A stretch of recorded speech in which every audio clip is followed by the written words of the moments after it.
Welcome to Second Listen Saturday on the Parenting Roundabout podcast, where we share some fun moments from a past episode for your weekend listening pleasure. Look for new episodes every Monday through Friday. Today, we'd like to vent about dentists. Today and always. Yeah, so unfortunately, I've just had a very bad run of dental experiences since moving here to this community. And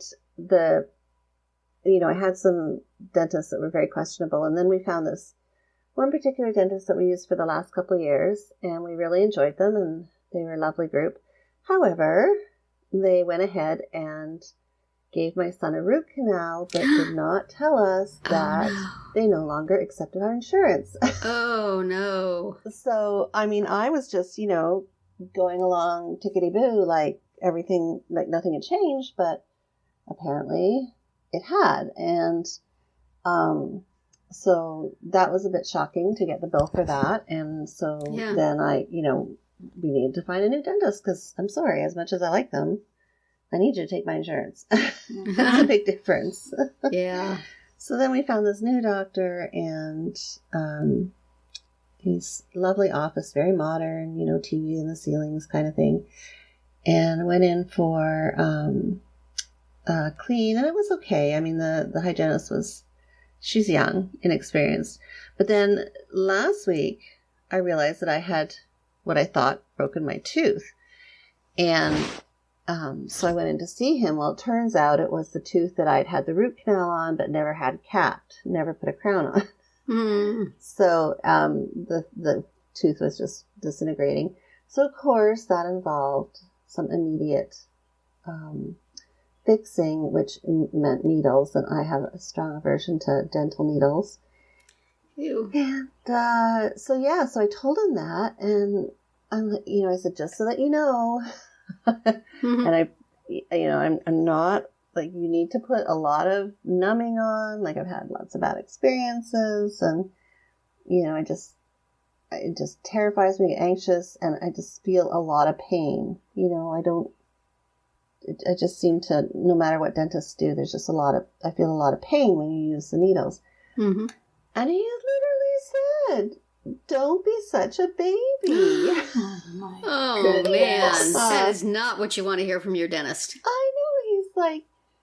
He says, well, you don't need to, or no, it was something like, oh, I know, I'm such a baby about it too. You don't need to be such a baby. You'll be fine.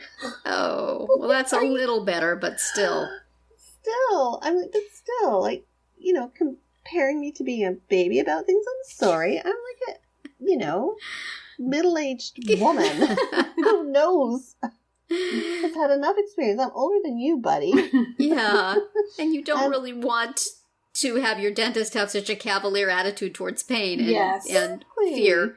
Exactly, and come on, have some respect. And if I'm telling you what I need, then please listen, because I'm not just saying it for the sake of saying it. Yeah. So, I was really ticked, and I'm thinking in my head, oh, God, I'm going to have to go find a new dentist now. Can't deal with him. Because you know what? His needle did hurt, okay? I'm sure it did. It was not fun. Yeah. And I had to tell him, whoa, that's hurting. Because I guess it hurts more when they put it in faster, if they... Oh.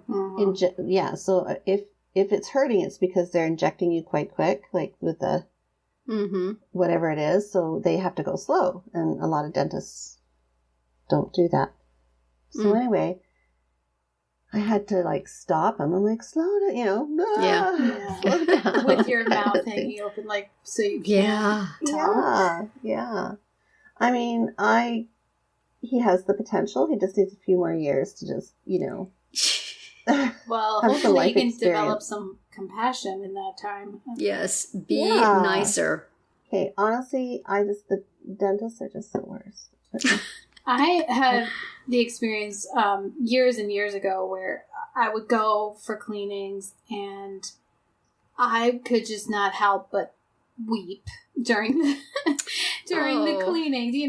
Just tears would just gently leak out of my eyes because it hurt. Even just the cleaning, no needles. just because my gums are bad.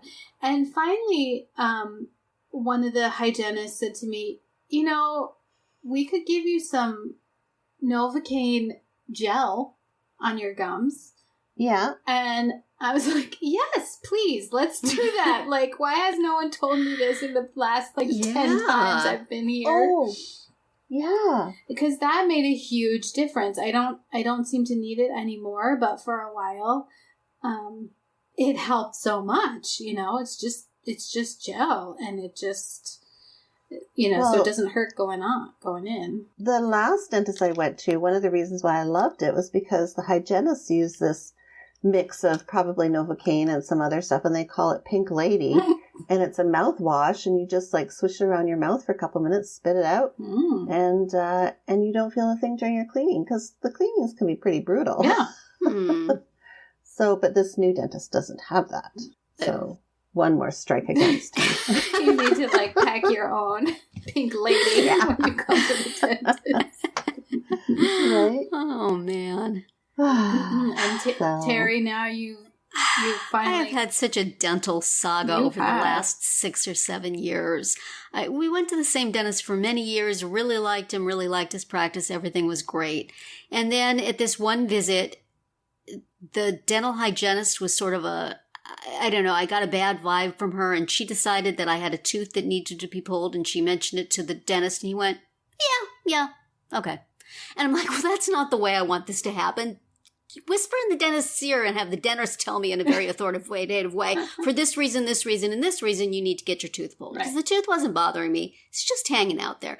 So I dragged my feet, and finally I said, I'm not going to do it. And then he went to put a filling in that same tooth, and then he said again, nope, have to pull it. And I said, fill that tooth up, and I never went back again. And at the same time, my daughter, who went there, was having some weird experiences with the dental hygienists too, and my son too. So we left that practice. And then, I went to a different dentist, and I liked them, but he also said, you really got to pull that tooth. And after a while, you get embarrassed to go back to the same dentist whose advice you're not following. Because every time it would be like, did you do that yet? Why haven't you done that yet? And I said, I don't want to. Right. I'm a baby. I don't want to. And then our insurance changed 2 or 3 times, and every insurance we had to find a different dentist. And so I would take 6 months to figure out which dentist to pick, and then our insurance would change again, and it would be a different assortment.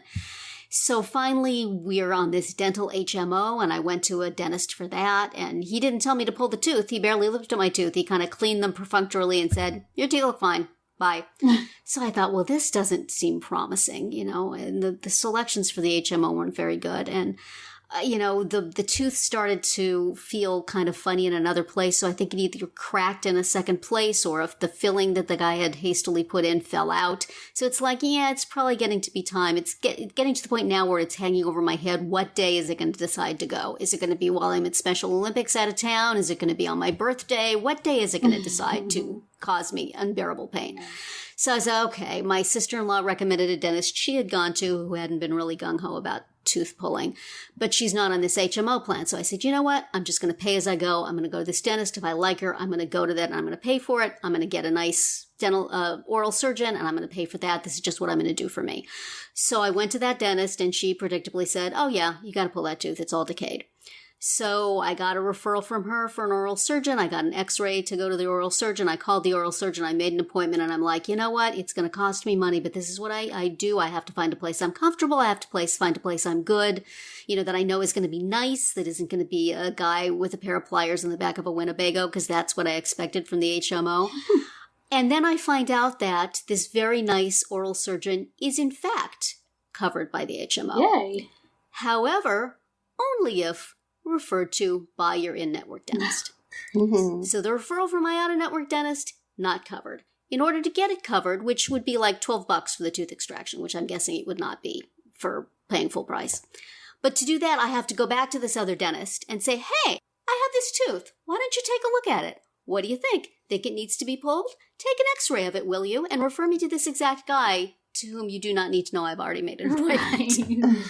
So I really don't want to do that. And it's like, I feel now, I was okay with it. that I was going to do this thing to get myself the best services, and I was going to pay for it. That's great. But now that I know it could be only $12, it feels spendthrift to do that. You know what I mean? Yeah. Mhm. So I don't know what to do. I really don't want to just go to a dentist and hope that. And now, if this guy says, "Oh, that tooth's fine," you just leave it. Then I'm like, "Well, I was finally ready to pull it. Where were you 6 years ago?" So nothing is ever easy with dentists, you know. No. But I like this new dentist I Unfortunately. went to, and I think I'm going to start going to her. She was a very small practice, very nice. I didn't get my teeth cleaned or anything. I just got them looked at and x-rayed. But the person who did the x-ray did it great. I have a tiny mouth, and sometimes x-rays can be kind of harrowing. Yeah. But this was great, fast. Got it in the first shot. Excellent. So, Good. so I don't know what I'm going to do. Is it ridiculous to just pay for it if I could get it paid by the HMO? If I go one more time to the kind of creepy dentist? Well, is it a huge difference? Well, theoretically, I think if it's just a simple extraction, it's a couple $100. Right. Which I would be fine with if I didn't know that stupid you could be getting it for $12. Yeah. Other than that, if it had been, oh, you can't get that oral surgeon on your HMO, it's only the, back alley oral surgeons that you can get on. Right. So I don't know. Alley. But I guess I am, in fact, going to get it pulled. Yeah. I hung on to you as long as I could, little tooth. Yeah. I'm not going time to quite go. make it to my 60th birthday. I'm going to go just before that, be my last uncomfortable event of my 50s. But it is like it's got like pits in it that are catching pieces of food, and it's like this is not going to end well. It's really time to say so long. But You it's need like to deal with all that. the way in the back, as far back as you can go in my tiny little mouth. How are they going to get it out of there? How can this be done? Oh, trust me. My root canal was on my last molar up on my upper mouth. They'll do it. Yeah. I just feel like it's going to be, it was so hard to get to that tooth. We had to pull the 3 teeth in front of it. Hope you don't mind. No, You come they'll out do of there with a quarter of the teeth you started with. I know. It's like, this is what I think of, or it's going to traumatize the tooth next to it. And so then eventually that one will have to be pulled, and then it's just going to be a chain reaction. This is why I've put it off for 6 years. These are the fears that go through my head. And it will You'll probably be be fine. super easy. And if I had had it done 6 years ago, it would be over a long time, and I would have forgotten about it. It would have just, rip that Band-Aid off. Get it done. Yes. Just delaying healthcare is never good. Nope. But on the It's other gonna get hand, worse. there are people in my life who keep up with if it doesn't bother you, don't do anything, which is Right. feeding my neuroses. So I'll have another report in a few weeks. That's right. We're going to follow up with you and find out what happened very soon. Yes.